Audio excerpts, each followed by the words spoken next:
¿Qué tal? Buenos días o buenas tardes para todos. Mi nombre es Abayuba Perna. Eh, es para mí un gusto haber aceptado la invitación de la Federación Latinoamericana de Neurocirugía. Particularmente esta invitación básicamente la acepto porque me la ofreció un colega y amigo como es el doctor Fernando Martínez y él me invitó diríamos, a hacer una exposición vinculada a cómo hacer la lectura de un artículo científico. Este es un tema, como verán, no tan sencillo, que exige una serie de conocimientos previos en el cual, de alguna forma, en esta exposición yo se los voy a exponer por lo menos las cosas más grandes. De alguna forma, esta charla no sustituye absolutamente para nada la lectura complementaria que ustedes puedan hacer, ¿sí? Eh, Porque en realidad, pensándolo un poco, eh, la temática, más allá de cómo leerlo, implica, yo diría, implica para mí, desde mi óptica, ¿no? Por supuesto, qué conocimientos se deben de tener para poder hacer una lectura apropiada, y como le llamo yo, una lectura, o como se le llama en general también, ¿no? Esto es algo que no tiene nada de originalidad, una lectura crítica, lo que es aspirar a una lectura crítica. Y para hacer una lectura crítica, este, en realidad se exige, es necesario tener una base de conocimiento previo. No hay forma de poder leer críticamente un artículo científico si uno no tiene una base previa sobre ciertos conocimientos epidemiológicos y metodológicos e incluso estadísticos, para poder discernir si lo que uno está leyendo tiene, diríamos, de calidad o no es de calidad, ¿sí? Anteriormente no les dije a la hora de presentarme, disculpen, yo soy de Montevideo, Uruguay. Sí, soy neurólogo de profesión y docente en metodología de la investigación y estadística, ¿sí? Como verán, soy de Montevideo, tengo un mate, me voy a acompañar con un mate para poder hacer esta charla que va a tener cierta duración, ¿sí? Entonces, vamos a comenzar entonces con la exposición, en la cual abarcará, como les dije, una base de conocimientos que yo considero que hay que tener a la hora de poder interpretar correctamente un artículo científico. Vamos a compartir pantalla.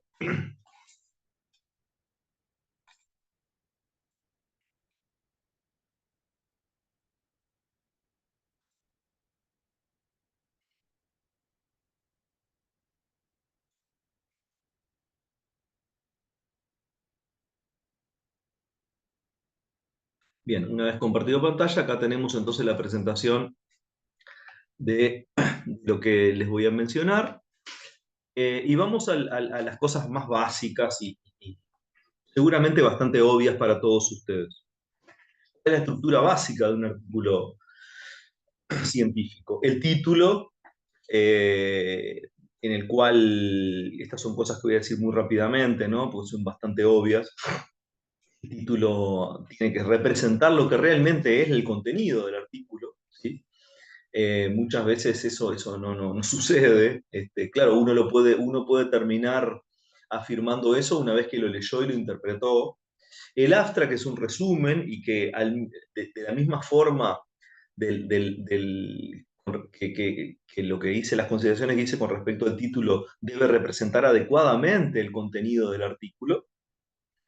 Por eso hay toda una estrategia, incluso, por ejemplo, de búsqueda, ¿no? Uno hace una búsqueda, tanto sea una revisión literaria o una revisión sistemática de la literatura, muchas veces uno hace un primer filtro con los abstracts, pero después, o con el resumen, ¿no? El abstract del resumen, después uno tiene que ver si realmente el contenido del artículo es lo que reflejó en primera instancia el abstract.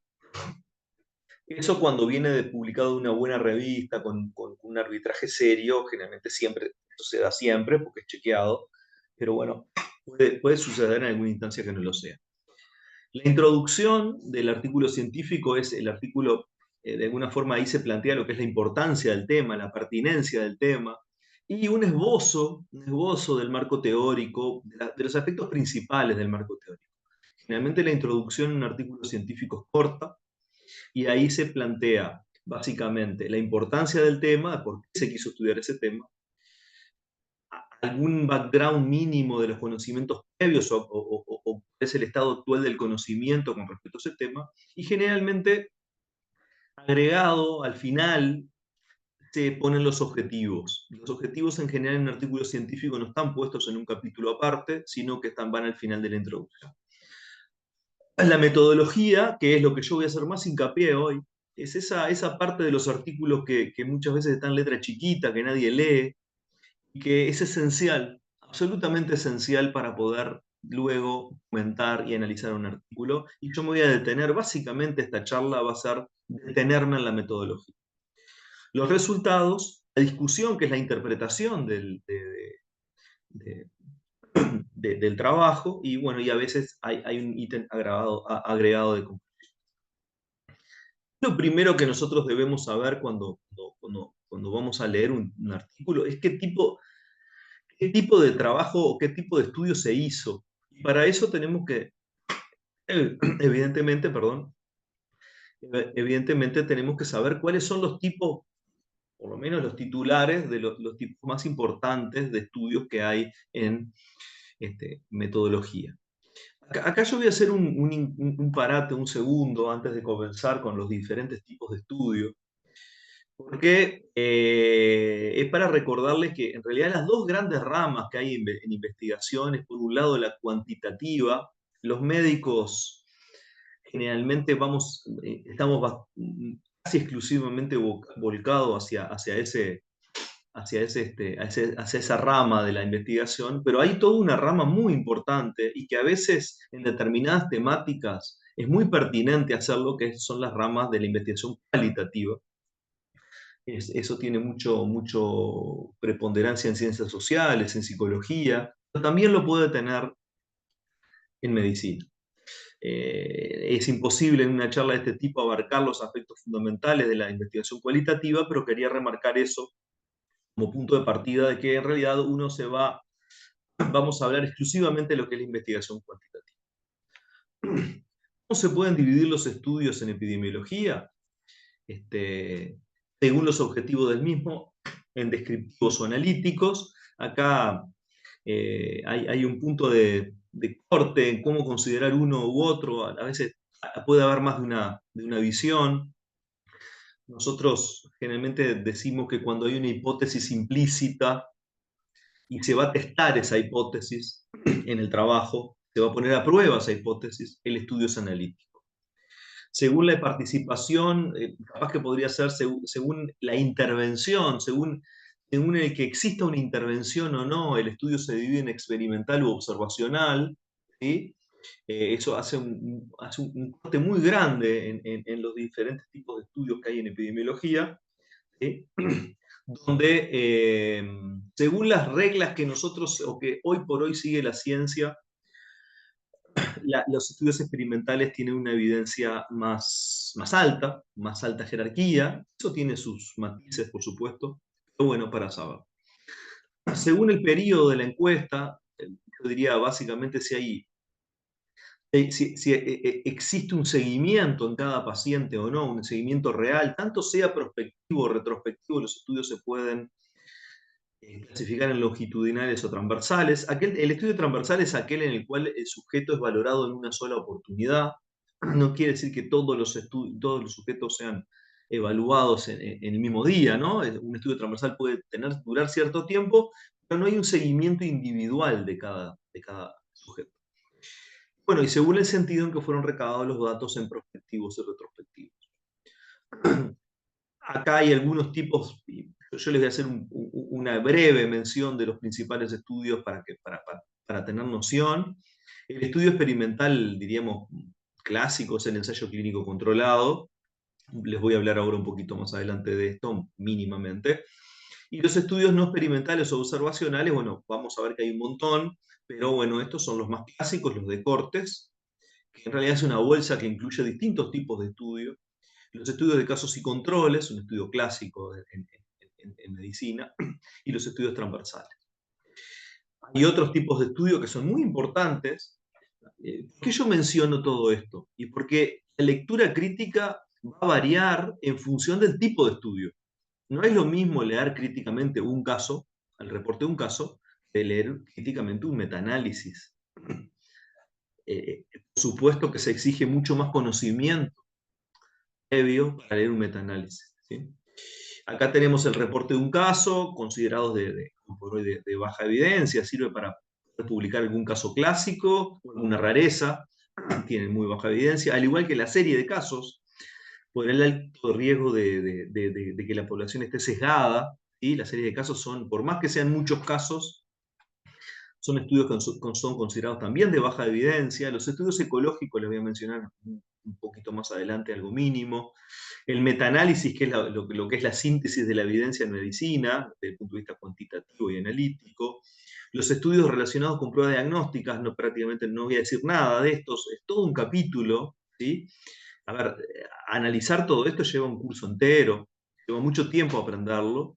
Esto diría, tómenlo como un puntapié inicial para tener una idea de un poco de cuál es el bosque de conocimiento que uno debe tener a la hora de hacer un análisis, de hacer una lectura apropiada. Los estudios relacionados con pruebas diagnósticas son aquellos que están vinculados a los estudios de sensibilidad, especificidad, valores predictivos, este, curvas ROC, el área bajo la curva, es todo un capítulo que yo, por razones de tiempo, no voy a poder hablarles.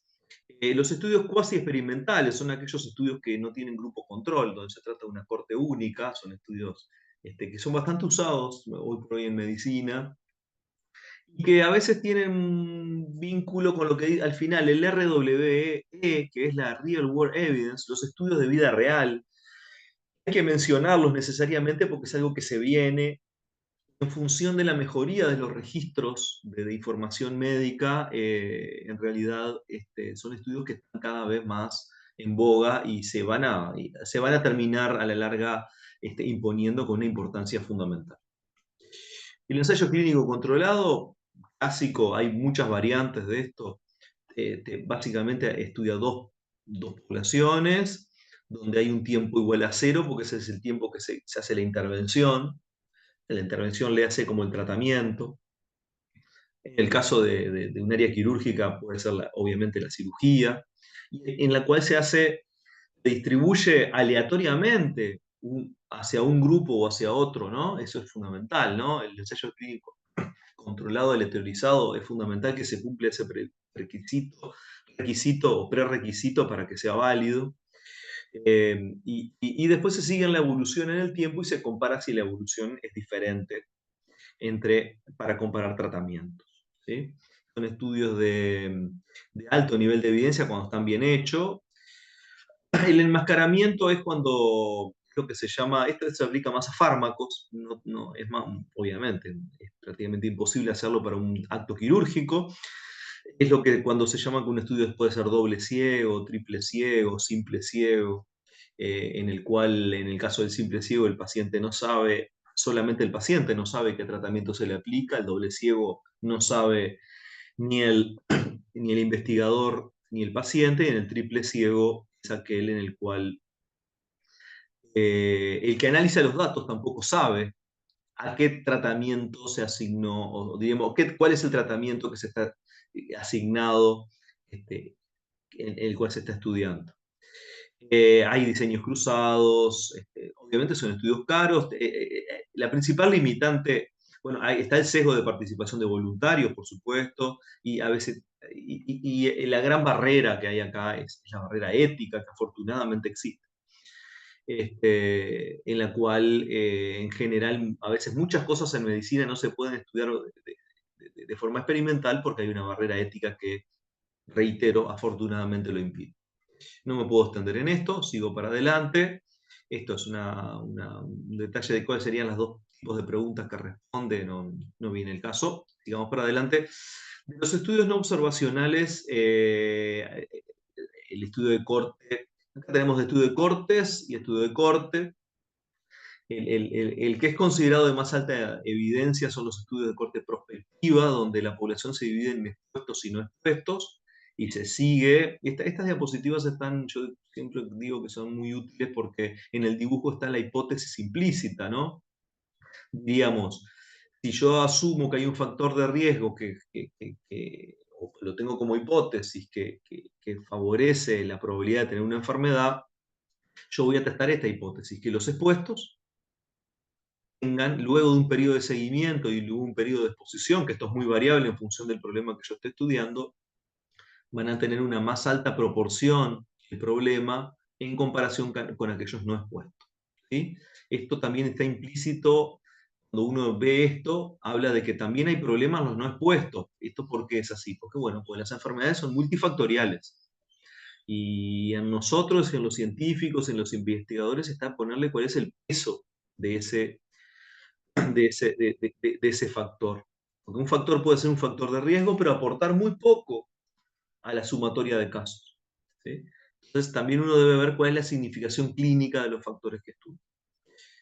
Y de la misma forma uno puede estudiar cuando uno tiene, diríamos, la información a disposición, los estudios en forma retrospectiva, como son las cortes retrospectivas o cortes históricas, que se llaman.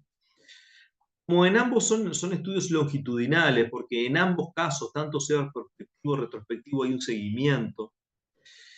Fundamentalmente, yo diría en el prospectivo, son estudios ideales para poder estimar la incidencia, que son la aparición de nuevos casos en una enfermedad, porque, como ustedes pueden ver acá, los estudios de corte partimos siempre, siempre, siempre, de sujetos sin el problema, sin la enfermedad. Vamos viendo la aparición de nuevos casos.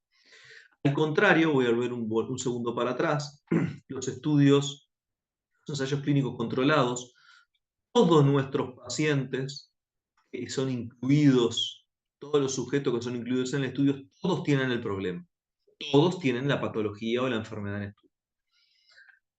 Bien. Acá hay algunas ventajas. Los estudios de corte de los observacionales son estudios de alta calidad. Cuando están bien hechos, ¿no? Ese es el tema. Uno puede calcular directamente lo que es el riesgo relativo, que es la fuerza de la acción estadística, puede permitir la cálculo de una tasa de incidencia y tiene algunas otras ventajas, como esto fundamentalmente si tiene un seguimiento prospectivo y ausencia de sesgo sobre si el individuo está expuesto o no. En los estudios retrospectivos eso a veces es más difícil. Un criterio importante que es la secuencia de exposición a enfermedad, que es un criterio de causalidad, de lo que se llama criterio de causalidad. El criterio de causalidad de secuencia de exposición a enfermedad habla de que el factor tiene que estar antes. Yo debo demostrar que el factor de exposición está antes de la aparición de la enfermedad. Y si yo hago un seguimiento prospectivo, esto es más fácil de poder evidenciar. Puede tomar en cuenta otras enfermedades teniendo el mismo factor de riesgo. Y si se mide la exposición, es posible el cálculo de una relación dosis-efecto. Hay muchos inconvenientes, son de costo importante, a veces de duración muy prolongada. El estudio clásico de corte, el más conocido, el más famoso en la historia de la medicina moderna, es el estudio de Framingham. Es un estudio que ha durado más de 40 años. Implica puesta de recursos humanos y económicos muy, muy importante. En general, el número de efectivos o de sujetos elevados son importantes, y ahí tenemos la dificultad de seguimiento con el riesgo, por lo tanto, de los perdidos de vista. ¿Sí? Y también está el otro problema, que es la modificación del tipo de exposición. Si es un factor ambiental, el individuo puede pasar de... Imagínense, por ejemplo, una cosa muy, muy obvia como es el tabaquismo. Un individuo puede, en el transcurso de un estudio muy largo, puede pasar de ser tabaquista a no serlo y después volver a serlo, etc. Cambia el tipo de exposición y eso dificulta el análisis de los datos. ¿Cuándo están indicados este tipo de estudios? Cuando el tiempo de la exposición y la enfermedad generalmente es muy moderado, no demasiado largo. Cuando es una enfermedad frecuente, porque si no es una enfermedad muy rara, el número de sujetos a incluir es tiene que ser muy alto. Y por otro lado, que el factor de riesgo sea relativamente fuerte, porque si es muy débil, vamos a tener pocos casos y por lo tanto nos va a dificultar mucho el análisis. O sea que son estudios que son considerados de buena calidad, pero a veces más difíciles de hacer. Los estudios de casos y controles son estudios más simples de hacer, pero caemos un escalón en la evidencia. Ahí tomamos un grupo de casos de enfermos o individuos con el problema y un individuo de controles. Esta diapositiva no es muy feliz, dice sanos. En realidad, el grupo control, que es el gran problema que tiene la metodología cuantitativa en general, yo les diría, está elegido correctamente el grupo control, porque en función de esa comparación es que uno saca todas las conclusiones. Entonces, el gran problema en la medicina de investigación es contra qué comparo los resultados que yo estoy probando. Y ahí elegir el grupo control es todo un lío. Y es la principal debilidad a veces que tienen los tipos de estudios, porque el grupo control debería ser un grupo que fuera representativo de la misma población que salió el enfermo, tuviera la probabilidad, la chance de desarrollar la enfermedad que estamos estudiando, pero que en realidad no la desarrolló. Y uno en función de eso puede comparar, puede estudiar este tipo de problemas. Son estudios retrospectivos, se investiga la exposición en cada grupo, caso control, y se compara la exposición y finalmente se comparan y permite como ventaja, son muy aplicables a enfermedades menos frecuentes porque uno puede reclutar y juntar casos de alguna forma. El problema ahí siempre es que esos casos sean representativos del universo de casos, ¿no? Lo que es la representatividad, la muestra representativa en medicina basada en la evidencia, en medicina cuantitativa, metodología cuantitativa, que son aspectos fundamentales. Pero cuando una enfermedad es rara, uno tiene mayor facilidad para poder reclutar casos no ir a la población general a buscarlos, o hacer un seguimiento prospectivo a ver cuándo aparecen, porque ya les mencioné las debilidades del estudio de cortes. Entonces son más aplicables, el tamaño de la muestra es más limitado, son más rápidos de hacer, menor costo, las fuentes de datos son de fácil acceso, tienen menos problemas éticos, no sé si llamarlo por pocos, pero son menos porque la enfermedad ya está declarada en el grupo de casos, ¿no? Obviamente no en el grupo de controles. Estaría más indicado en una enfermedad rara cuando hay un largo tiempo entre la exposición y la enfermedad. Uno puede indagar muchos años hacia atrás en la vida del individuo al hacer un estudio retrospectivo y puede estudiar varios factores de riesgo. Los estudios transversales ya les mencioné, son estudios de baja evidencia, más baja que los dos anteriores. Básicamente sirven para estudiar prevalencia y pueden estudiar un poco de asociación entre factores, pero nunca causalidad. Son como a veces un primer testeo para elaborar una hipótesis, pero la hipótesis debe ser confirmada en un estudio mejor. ¿Sí? Ténganlo muy en cuenta esto. El nivel de evidencia del tipo de estudio que ustedes están evaluando, porque eso ya está estipulado. Cuando uno habla de los niveles de evidencia, les remarco que estamos hablando de que el nivel de evidencia alto en los ensayos clínicos o relativamente alto en los estudios de corte prospectivas es siempre y cuando sea un estudio no sesgado, no tenga sesgo.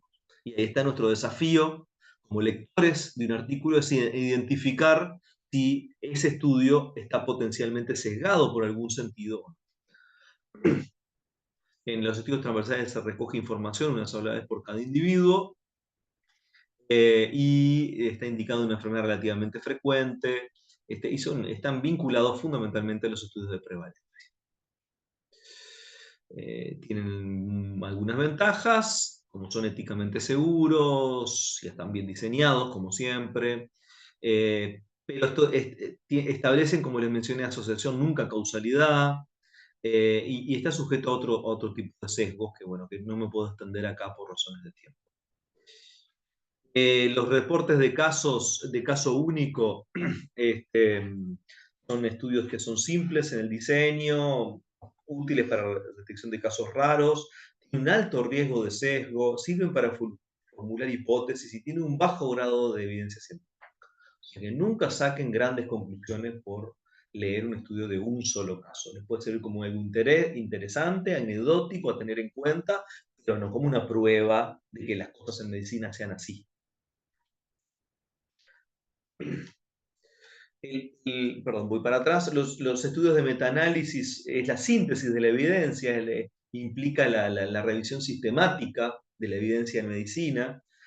Entonces implica hacer una, metodológicamente, esto es un capítulo enorme dentro de la metodología, le estoy mostrando, generalmente los estudios, el resultado de un metaanálisis se presenta bajo una forma de gráfico, donde acá abajo tenemos el tamaño del efecto, en este caso está representado lo que es el riesgo relativo, donde el 1 marca la ausencia del efecto, ¿sí?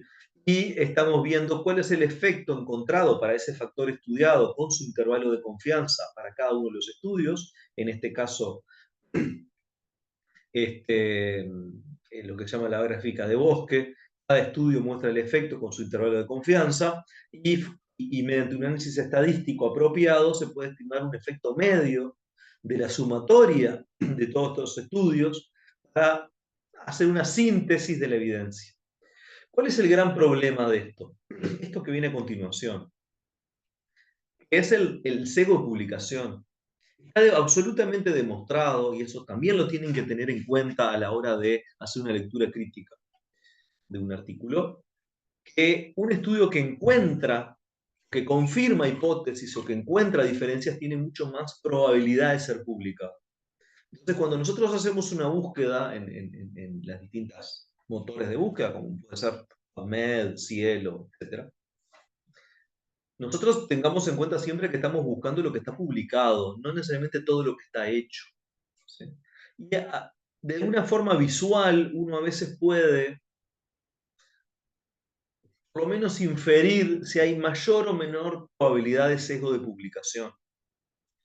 Y esta es una forma, esto es un ejemplo de funnel plot, que es el tipo de gráfico que uno analiza, para mostrar si, evidentemente, si nosotros pensamos que hay mayor, no, esto no es una prueba, nunca tenemos una prueba absoluta de que no haya sesgo de publicación, pero sí podemos acercarnos a eso. Y en ese sentido, fíjense que nosotros tenemos acá en este eje, donde dice efectivos, el tamaño de la muestra, ¿sí? Y por otro lado, acá abajo, el tamaño del efecto. Y lo que vemos es que a medida que cada puntito de esto es un estudio diferente, esto se hace en un metaanálisis,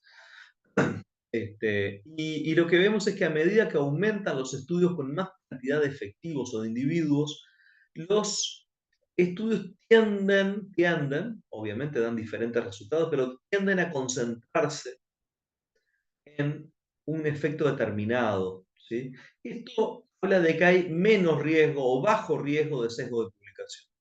Al contrario de esta gráfica, donde vemos que a medida que aumentamos el tamaño de los individuos incluidos en cada estudio, en realidad están totalmente disgregados. Y donde hay ausencia del efecto, que sería el valor cero, esto tiene una transformación logarítmica del riesgo relativo, por eso tiene valores negativos, y el valor cero sería la ausencia del efecto. Acá vemos que los estudios, diríamos, que no encontraron diferencia no están publicados. Esto afecta muchísimo la calidad de la evidencia y la calidad del metaanálisis. No les puedo hablar más de esto por razones, obviamente, de tiempo. Estos son estudios ecológicos, que son estudios observacionales, donde la principal diferencia de un estudio ecológico con respecto a los demás estudios que le mencioné es que en realidad acá lo que uno analiza datos agrupados. Cada puntito de esto, en este caso, es una región de Japón. Esto es un estudio que estudió hace muchísimos años tasa de mortalidad por enfermedades cerebrovasculares y consumo diario de sal. Entonces nosotros asumimos, estos son distintas regiones de Japón donde se asumen que tienen diferentes hábitos dietéticos en cuanto al consumo de sal, y vemos que a medida que aumenta el consumo diario de sal por persona, que es una estimación, y uno asume un promedio y que asume una exposición global, por eso son estudios de baja evidencia, que permiten formulación de hipótesis a ser corroboradas con otro tipo de estudios, vemos que aumenta la tasa de mortalidad y esto se puede medir o cuantificar por un coeficiente que se llama coeficiente R, ¿sí? En el cual esto es altamente significativo.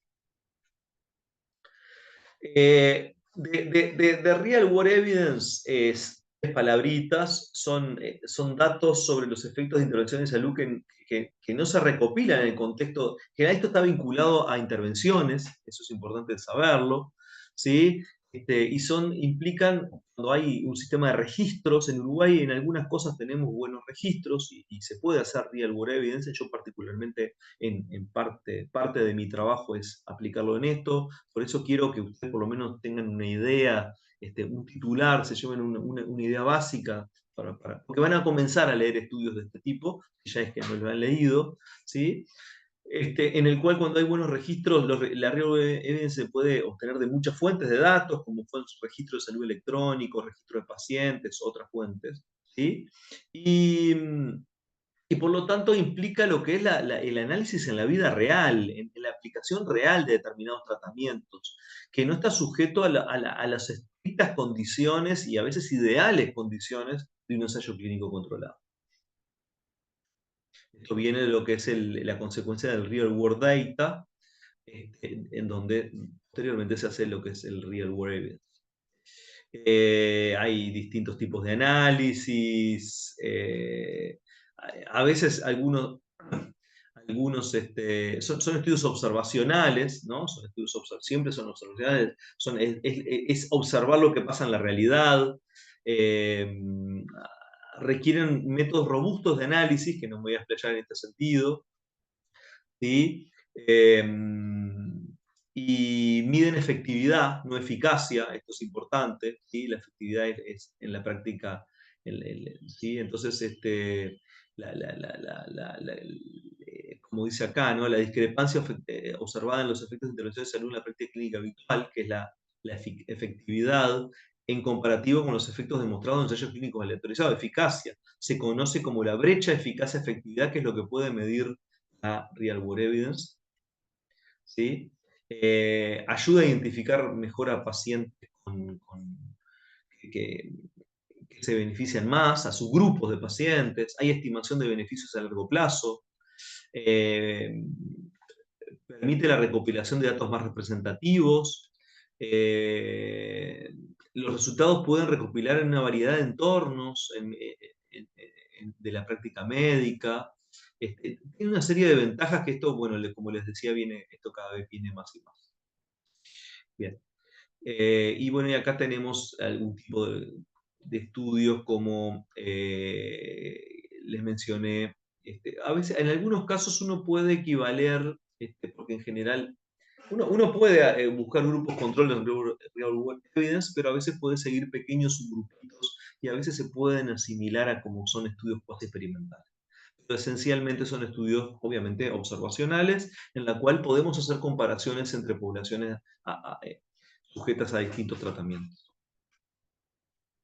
Esto es una cosa muy simple, como en síntesis, cuáles serían los criterios de elección del estudio adecuado en función de lo que vimos anteriormente.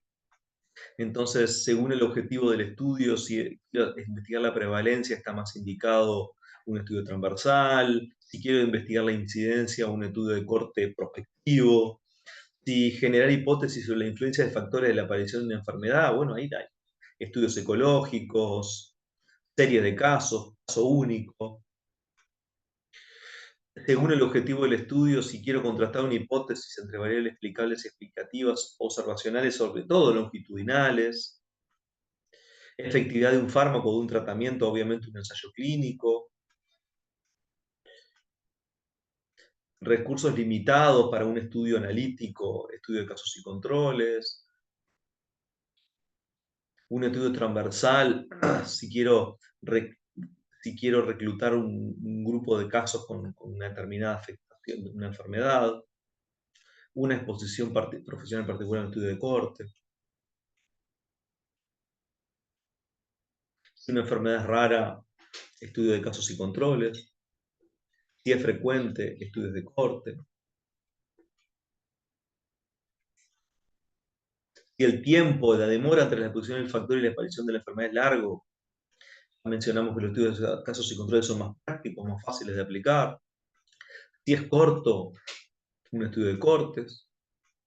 En función de la disponibilidad de datos, si es retrospectivo, un estudio de casos y controles. Y si es prospectivo, un estudio de cortes. Estas son cosas grandes. No quiere decir que para un estudio largo uno no pueda hacer un estudio de cortes, pero son, diríamos, algunos consejos o reseñas básicas que se recomiendan. Y acá tenemos, yo creo que básicamente cómo es el nivel de evidencia a la hora de... Yo creo que acá lo más importante es, fíjense en el punto 8. El punto 8 cuando habla que cualquier tipo de estudio fuertemente sesgado es de pobre evidencia. Y eso habla de la importancia de la metodología en el estudio. Porque uno podrá decir que hizo un ensayo clínico aleatorizado, controlado, o un metaanálisis de ensayos clínicos calificados. Pero si los estudios son de baja calidad, esto pasa de muy bueno a pobre o nula evidencia. Entonces, más allá de estos esquemas, siempre es importante valorar cómo están diseñados metodológicamente. Bien, y acá volvemos, acá entramos entonces a cuáles son los tipos de errores que uno puede, porque por supuesto que cuando uno diseña una investigación y uno construye una investigación en metodología cuantitativa, uno formula en general, vamos a los analíticos, uno formula una hipótesis y uno llega, hace un estudio y llega a una conclusión. El tema es cómo yo saber, con qué probabilidad saber si yo llegué a una conclusión adecuada o no.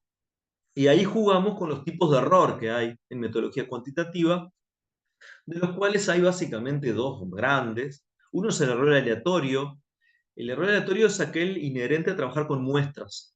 En general trabajamos con muestras. En general hay, por supuesto que hay excepciones donde uno puede trabajar con toda la población y no estimar un parámetro, sino conocerlo directamente, pero en general trabajamos con muestras.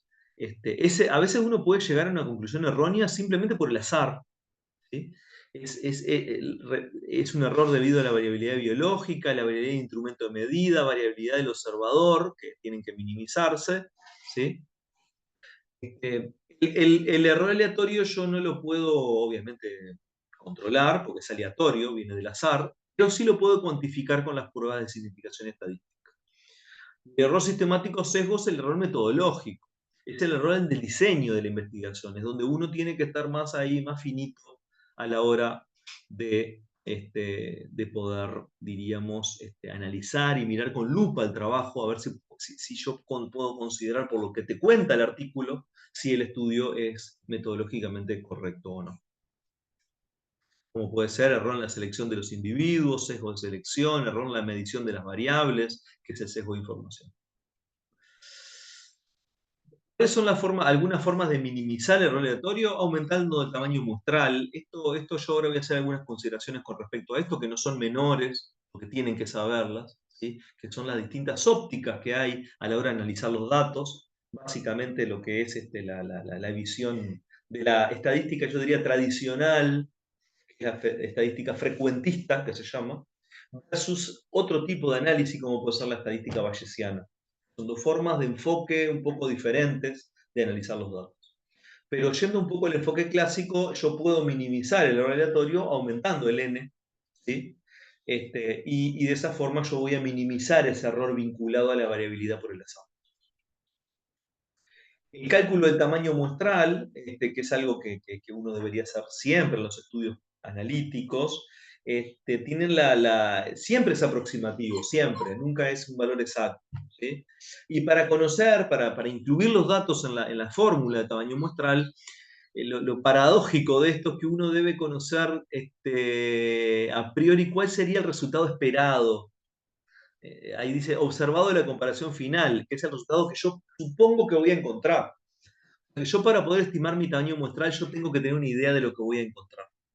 Ese es el gran desafío para los que hacemos estadística y muchas veces de las cosas que más nos preguntan es cuántos individuos necesito yo para poder estudiar determinado problema, etc. ¿Sí? Esa fórmula no es una fórmula única, sino que se basa en el tipo de diseño, en las diferencias clínicas que yo puedo encontrar y las diferencias estadísticas. Porque acá hay un tema que no es para nada menor, que es que va un poco, diríamos, en bajarle un poco la jerarquía a la estadística, que es impacto clínico, espero yo. Y acá está muy en boga, vinculado a tratamientos y vinculado a factores de riesgo, pero yo puedo encontrar por ejemplo, vinculado a un tratamiento que marque una diferencia estadística entre un grupo tratado versus otro tratamiento, si comparo dos tratamientos, pero que en realidad el impacto clínico real, más allá del estadístico, sea mínimo, insignificante para el paciente. Yo soy un neurólogo en muchas enfermedades degenerativas, hay tratamientos que han demostrado diferencias estadísticas y que en realidad no representan un cambio real en la vida y el pronóstico del paciente. Entonces, eso es muy importante y eso hay que incorporarlo a la fórmula de tamaño muestral. Aunque les parezca raro, es así. ¿De qué depende? De criterios clínicos, del diseño, de la variabilidad de la respuesta, variar respuesta, de la magnitud de lo que yo les hablaba recién, de la magnitud de la diferencia a detectar, lo que es la relevancia clínica, ¿sí? Y criterios estadísticos, que son el tipo, escala de variables, qué test vamos a utilizar, y el error alfa y beta y el tipo de método estadístico a utilizar, que yo ahora les voy a hablar un poquito. Esto es así.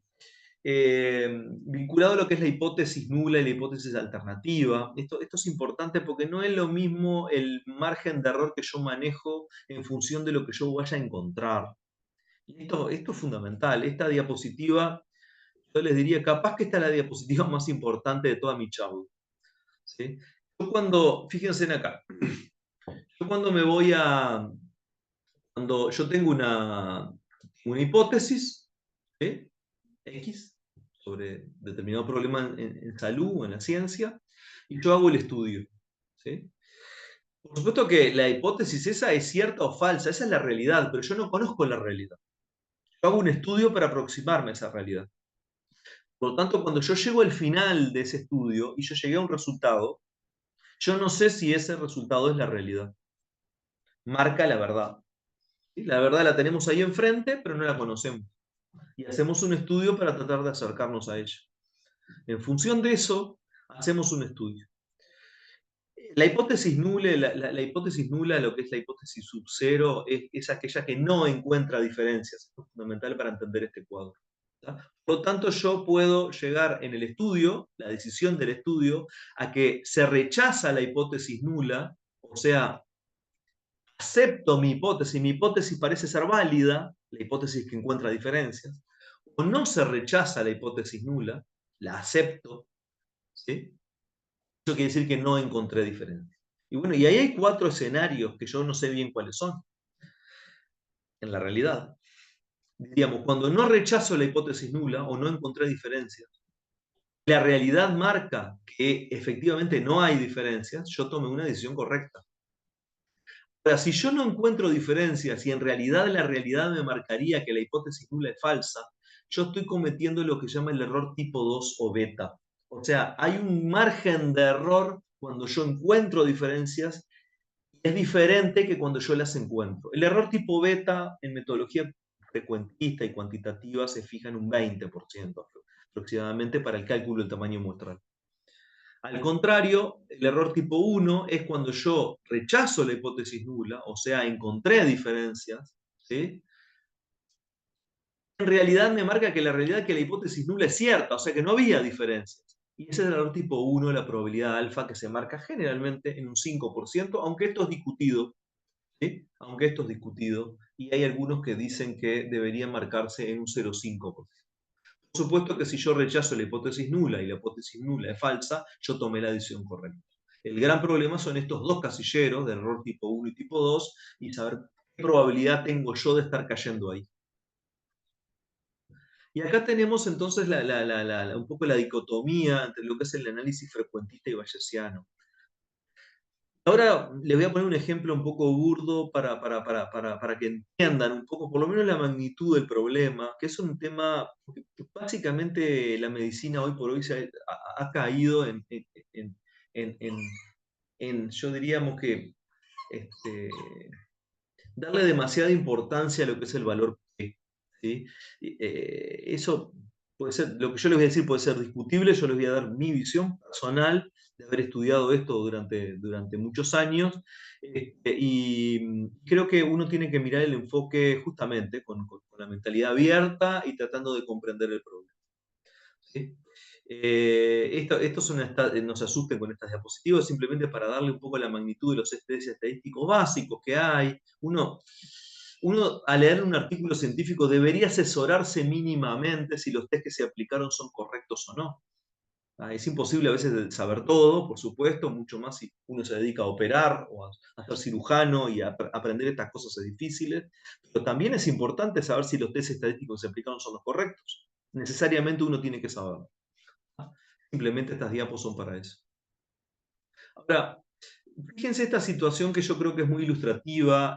Esto es sacado de unas clases que yo mismo tomé con un epidemiólogo y estadístico, que es uruguayo pero que vive en Cuba, que les voy a dejar la página al final para que puedan entrar, porque ahí tienen un montón de bibliografía vinculado al análisis bayesiano que de alguna forma él cuestiona el análisis frecuentista y yo de alguna forma estoy de acuerdo con él en muchas cosas de las que él dice, sin dejar de lado el análisis tradicional. Pero fíjense que esto es un plano de París, en el cual yo me trazo, yo tengo, imagínense que uno viviera en París y uno acá tenemos el río Sena, y acá tenemos, nosotros vivimos acá en una oficina, y tenemos, perdón, acá trabajamos en la oficina, este es el lugar de la oficina, y acá vivimos en esta zona que implica un cierto recorrido y que es un trayecto en el cual yo tengo que hacer todos los días. Imaginen que lo tengo que hacer en bicicleta. Como se usa mucho la bicicleta en Europa, podemos imaginarnos una situación en la cual yo vivo en esta zona y tengo que ir a trabajar a la oficina. Y básicamente puedo optar por dos caminos, ¿sí? Este camino que es un camino corto, un camino más corto, es un camino que en realidad yo tengo que ir por calles muy transitadas, donde muchas veces es más peligrosa, hay mayor cantidad de obstáculos, eh, más allá que sea corto, no tengo lugares para bicisendas, o sea, para poder ir en bicicleta. Este trayecto no hay una bicisenda para poder ir más rápido, entonces es más corto, no tengo ese problema. Y después tengo este otro camino que es bastante más largo, que atraviesa algunos parques, que hay bicisendas, que me hace el trayecto muchísimo más ameno, por un lado, pero también más cómodo, por otro. ¿Sí? Y yo quiero llegar a la conclusión de cuál es el camino que me conviene hacer a mí todos los días para ir y volver del trabajo. Y para eso me propongo hacer un estudio a mí mismo del tiempo que me lleva a hacer en bicicleta un trayecto y otro. Y para eso hago una primera estimación, en la cual hago 10 veces el recorrido corto, 12 veces el recorrido largo. Y me calculo el tiempo, me cronometro el tiempo. Y ahí veo, como se ve en la tabla acá, el trayecto 1, en la cual hago un promedio de estas 10 veces de... Claro, fíjense que es muy variable el tiempo que me puede llevar a mí en minutos, ¿no? De día a día, porque eso puede estar sujeto a diferentes cosas que te pasen, o cómo está el tránsito, que haya una calle cortada o no, lo que sea, ¿no? Entonces, fíjense que cuando yo hice el promedio de ir 10 veces por el trayecto 1 y 12 veces por el trayecto 2, yo insumí 22 minutos, ¿sí? Un promedio de 22 minutos en el trayecto 1, el trayecto corto, y un promedio de 41 minutos en el trayecto 2. Esto, fíjense en que si yo hago una prueba T, la prueba del test de Student, el test de comparación de medias, me da una P no significativa. ¿Por qué será que, y a pesar de haber una diferencia muy grande, ¿sí? ¿Qué habrá pasado acá? Y que en realidad yo no encontré diferencias, no encontré diferencias entre un trayecto y otro. Y esto puede ser por lo que se llama el error tipo beta. El error tipo beta puede estar, es lo que se llama la falta de potencia del estudio. Acá es como si yo hubiera incluido 10 sujetos en un lado y 12 sujetos en el otro. Es un bajo número y eso me hace más difícil encontrar las diferencias estadísticas según la estadística frecuentista. Y yo no puedo afirmar de que este trayecto sea más largo que este. El trayecto 2 sea más largo que el trayecto 1 si yo hago un test clásico de estadística, de estadística frecuentista, como es el test de Student, el test de comparación de medios. Ahora, ¿qué sucede? O sea que comparé 22 minutos versus 41 minutos y no encontré diferencias. Ahora, la P me dio 0,18, que es una P no significativa. Ahora, fíjense que yo esto empiezo a hacerlo muchas veces durante más de un año. Uno debería comparar horarios similares, habría que ver esto. Pero comparo 232 veces en el camino corto versus 225 veces. O sea, yo aumento la precisión de mi estimación de tiempo, ¿sí? Aumento el n para minimizar el error aleatorio, como les mencioné anteriormente, y yo encuentro que, fíjense la diferencia, encontré que el trayecto 1 en realidad yo al final recorrí un promedio, hice un promedio de 32 minutos en 232 veces, y el trayecto largo hice 34 minutos 225 veces. O sea, en el trayecto que es más cómodo hay una diferencia de promedio de solo 2 minutos.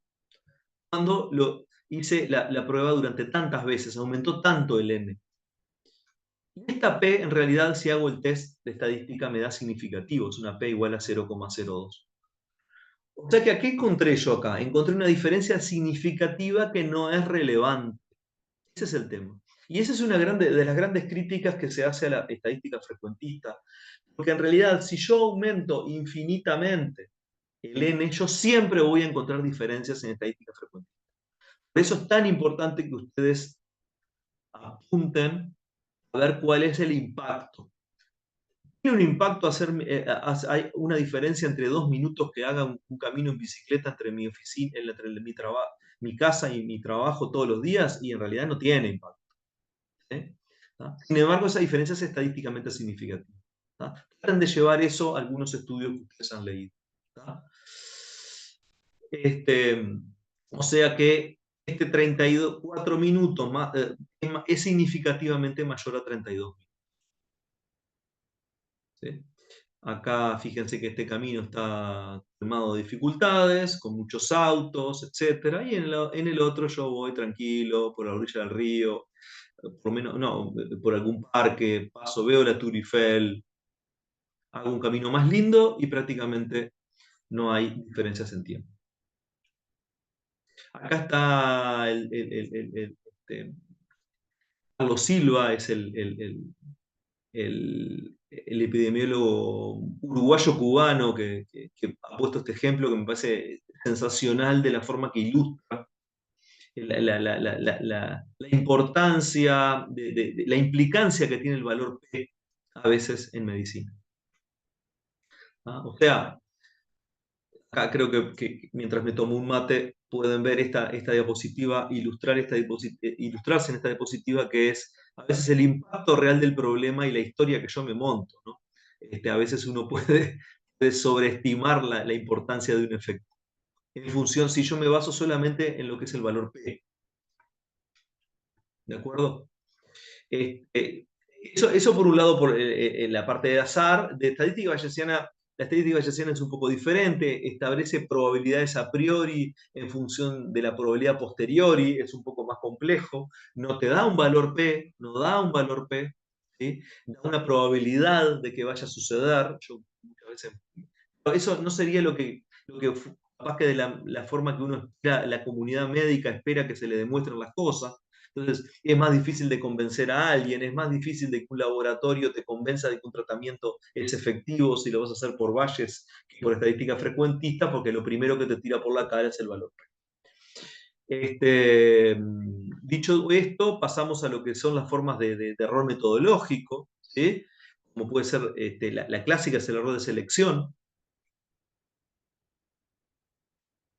Estamos hablando, ¿cuál es el sesgo de selección? Es aquello donde la muestra no representa en forma adecuada a la población en estudio.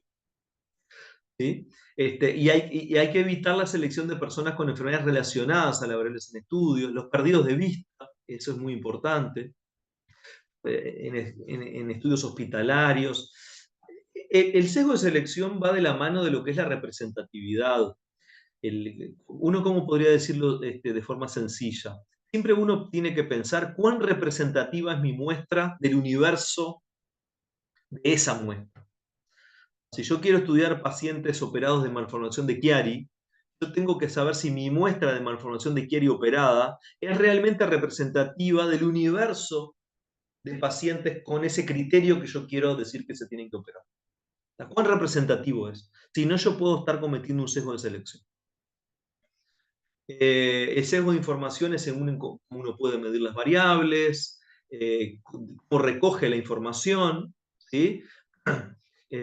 Aplicación de criterios diagnósticos incorrectos, aplicación de pruebas poco sensibles y específicas.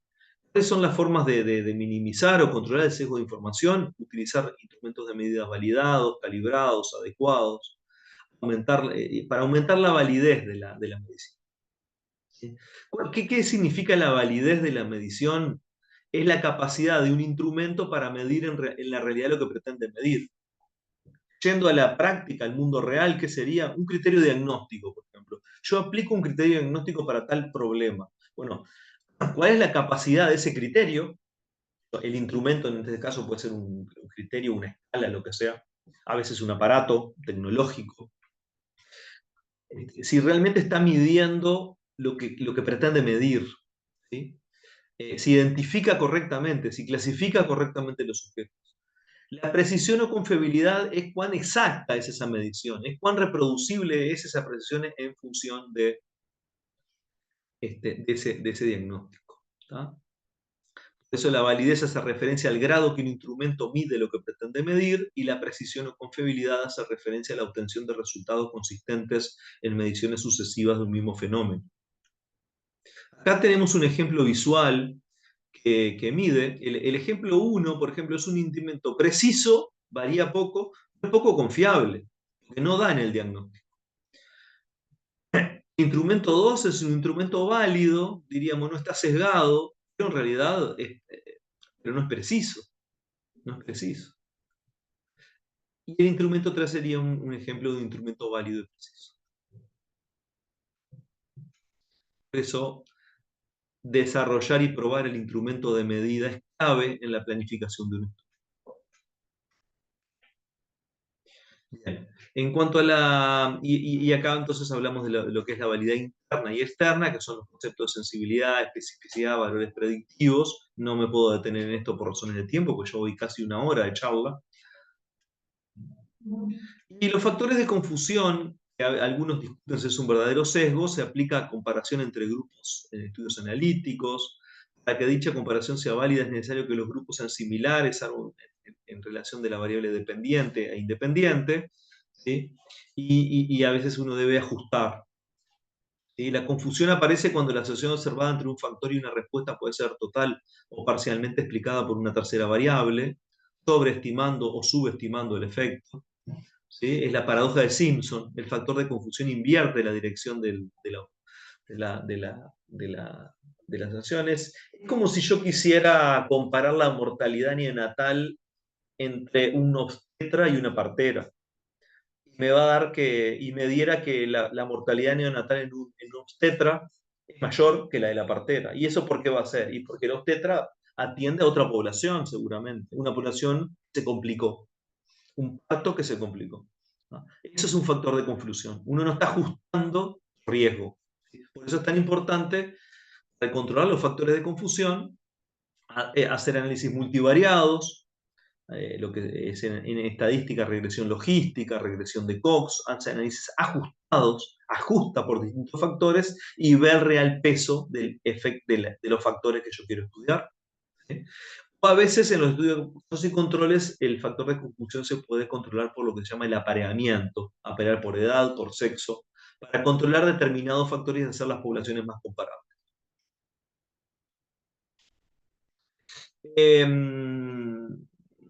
O sea que el factor de confusión interviene entre el factor y la enfermedad. Es una asociación indirecta. ¿Sí? Acá ya les mencioné, para que un factor de confusión pueda ser controlado, tiene que haber sido medido. Eso es fundamental. Por eso acá las formas de control ya se mencioné, apareamiento, ajuste estadístico. Ahora, todo esto es posible si yo lo medía ese factor de confusión. Si yo el factor de confusión no lo medí, en realidad eso pasa a ser una muestra sesgada. ¿Entienden la diferencia entre sesgo y factor de confusión? Bien, seguimos. Les hablé entonces del problema del grupo control, ya les había mencionado el gran desafío que es para un investigador elaborar un buen grupo control. ¿sí? Los grupos controles se utilizan los estudios analíticos, pretenden estimar el efecto de un factor o una intervención sobre una variable dependiente, sirve de referencia para medir el efecto de tal factor o tal intervención. Su función es la de estimar el valor de la variable dependiente en el caso de que no existiera asociación con la variable independiente, ¿no? El efecto placebo hay que tenerlo siempre en cuenta. Esto capaz que para ustedes cirujanos es menos aplicable, pero bueno, no necesariamente no hay un efecto placebo en una cirugía. Eso tenerlo en cuenta siempre también. No me quiero meter mucho más en ese tema porque no terminaríamos más. Eh, entonces, pero el efecto, el grupo control, justamente el doble ciego, triple ciego, simple ciego, permite eliminar el efecto de la intervención, ¿sí? Eliminar el efecto de la intervención, ¿sí? Lo que es el efecto Hawthorne, creo que se pronuncia así, que es la respuesta inducida por el conocimiento de los participantes que están siendo estudiados, cambio en el comportamiento de los sujetos, ¿sí? Todo eso se rige por ahí. Medio que ya estamos en la parte final, pero bueno, yo creo que es el otro tema que uno tiene que tocar, son una breve reseña de lo que son los criterios de causalidad. Eh, los criterios de causalidad toman muchísima importancia en ausencia de una experimentación, en ausencia de una prueba experimental. Digamos, ¿cuáles son los argumentos que yo tomo en cuenta cuando yo no tengo chance de hacer un ensayo clínico, básicamente, para poder ver si hay una asociación que sea real? Y ahí, ¿a qué llamamos una prueba de relación causal? ¿Sí? Entonces, ¿a qué le llamamos prueba en epidemiología? La enfermedad tiene que estar presente en el paciente, la exposición precede la enfermedad, los factores de exposición están presentes, y la susceptibilidad del paciente determina el grado de gravedad, y la plausibilidad biológica y científica. ¿Tá? Y ahí uno puede tratar de buscar lo que se llama prueba, ¿sí?, de la causalidad más allá de la duda científica, del azar. Y bueno, y ahí tenemos, en ausencia de prueba experimental, cuál es la posibilidad de rodearse de garantías que permitan llegar a una casi certitud. Y ahí tenemos los argumentos, los criterios de causalidad que son propuso un epidemiólogo inglés que se llama Bradford Hill, ¿sí?, que son la secuencia en el tiempo, la fuerza de la asociación, la especificidad de la asociación, la relación dosis-efecto, la constancia y reproductibilidad, la plausibilidad biológica y el efecto de la intervención. La secuencia en el tiempo, yo se las mencioné hace un rato, está vinculado a que la exposición a un agente que se presume causal debe preceder en el tiempo al inicio de la enfermedad. Esto parece muy obvio, pero hay que demostrarlo. En enfermedades crónicas, donde el debut puede ser imperceptible, ¿sí? Entonces, si yo quiero estudiar factores de riesgo para glioblastoma, yo no sé cuándo comenzó el glioblastoma en realidad, yo sé cuándo lo diagnostiqué. Entonces, si yo quiero estudiar factores de riesgo, yo tengo que tratar de buscar la certeza de que esos factores estaban presentes, o por lo menos la alta probabilidad de que esos factores estaban presentes antes de que se generara el glioblastoma. A veces uno termina en una situación que es dudosa, ¿sí?, evidentemente. La fuerza de acción estadística es el único argumento estadístico, que es la cuantificación mediante el riesgo relativo o el odds ratio, ¿sí? La especificidad de la asociación, en la cual es solo el factor de riesgo estudiado y solo él que induce la enfermedad. Y ahí está el tema de las enfermedades de etiología multifactorial, como son muchísimas de las enfermedades que nosotros estudiamos. Relación dosis-efecto o gradiente biológico, cuando es posible demostrar esto, tiene un peso brutal, ¿sí? Pero bueno, uno tiene que cuantificar el efecto, la exposición, pero si uno demuestra que a mayor exposición, mayor probabilidad de tener el problema, o mayor gravedad, Eso es un argumento muy fuerte a la hora de ser probado. Para esto uno debe de cuantificar la exposición. La constancia y reproductibilidad, bueno, esto es lo que uno hace generalmente, ¿no? La asociación se observa de forma repetida en diferentes poblaciones, en diferentes circunstancias, en diferentes tipos de estudios. ¿Cuál es el mecanismo? La plausibilidad biológica es un argumento más teórico. Si yo encuentro asociación, ¿cuál sería el mecanismo fisiopatológico que explica esta asociación? Debe ser alguna explicación plausible en el cuadro de los conocimientos actuales de esa patología y uno debe postular alguna hipótesis. Y si uno la puede postular una hipótesis que sea más creíble, más lógica, tiene más chance de convencer, diríamos, al resto de la comunidad científica. Bueno, el efecto de la intervención serían los estudios más bien de evaluación, cuando uno demuestra, si uno demuestra o encuentra una asociación entre un factor y un efecto, si uno interviene sobre ese efecto, debería provocar una disminución en el número de casos o un cambio en la epidemiología. Eso, cuando uno demuestra eso, es un impacto muy fuerte.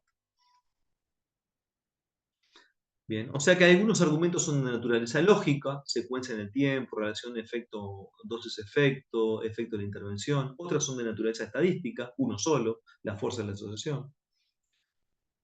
Y otros son de naturaleza, entre comillas, científica, que es la constancia de reproductibilidad, la plausibilidad biológica y la especificidad del método. Es muy difícil que un solo estudio reúna todos los criterios de causalidad, por eso uno busca en diferentes estudios a veces esto. Pero si uno lograra construir un estudio que reúna todos los criterios de causalidad, sería un estudio muchísimo más sólido y de más alta jerarquía. O sea que en los estudios observacionales hay una dificultad de concluir de forma absoluta sobre una relación causal. Incluso si se pone en evidencia una asociación entre un factor de riesgo y una enfermedad. La existencia de varios criterios de causalidad permite afirmar con una fuerte probabilidad una relación causal, y es solo el recurso si el estudio experimental es impracticable, en general, como les mencioné anteriormente, por las barreras éticas que hay para hacer estudios experimentales. Finalmente, entonces, después de haber dicho todo esto, diríamos, hay dos escenarios. Los resultados son negativos, entre comillas, o sea, no encontré diferencias.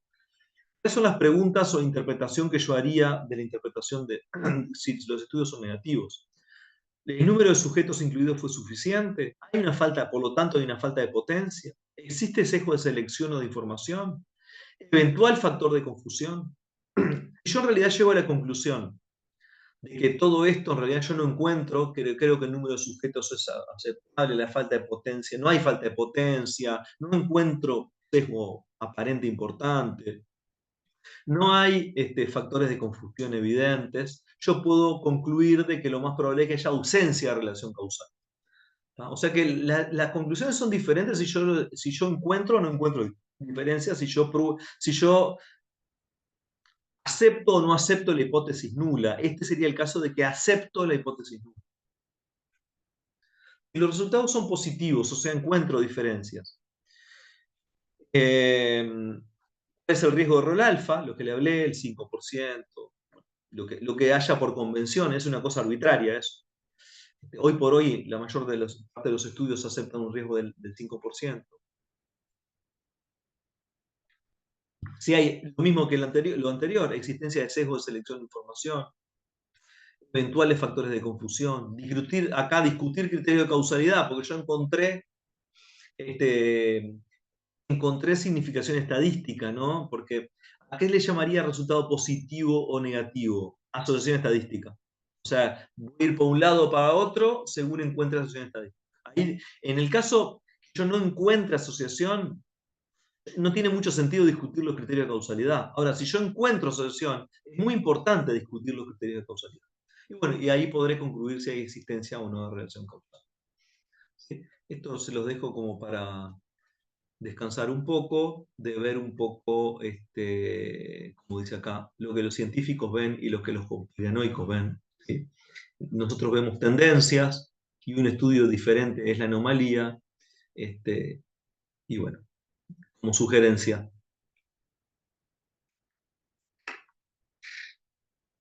Esto es un estudio, es una, un consejo de cómo, del tiempo a tomar en una revisión sistemática. Este, ahí, me fui para atrás un poquito. ¿Sí? Acá quiero mostrarle para afinar, esto sería para un case report, sería a la hora de escribir cuáles serían las principales cosas a tener en cuenta a la hora de escribir un case report, que a la hora de leerlo, por lo tanto, ustedes podrán tener, podrán ver qué cosas tomar en cuenta a la hora de valorar. Esto sí me interesa vinculado a la lectura. ¿Cuál es la estrategia? Fíjense que acá esto es como que se hizo como una encuesta en cuál es la forma de diferentes personas de leer un artículo científico. Y fíjense que hay diferentes escenarios. Yo no tengo una forma capaz que ahora al final le voy a dar una recomendación final de cómo tratar de leerlo el artículo. Fíjense que acá hay una persona que lo que hace es lee el abstract y después ve las figuras. Otra persona lee el abstract. El abstract siempre se lee primero, ¿no? Es por donde nos entra el artículo. Entonces, decir que no vamos a leer el abstract es una cosa irreal. Vamos a leer el abstract siempre.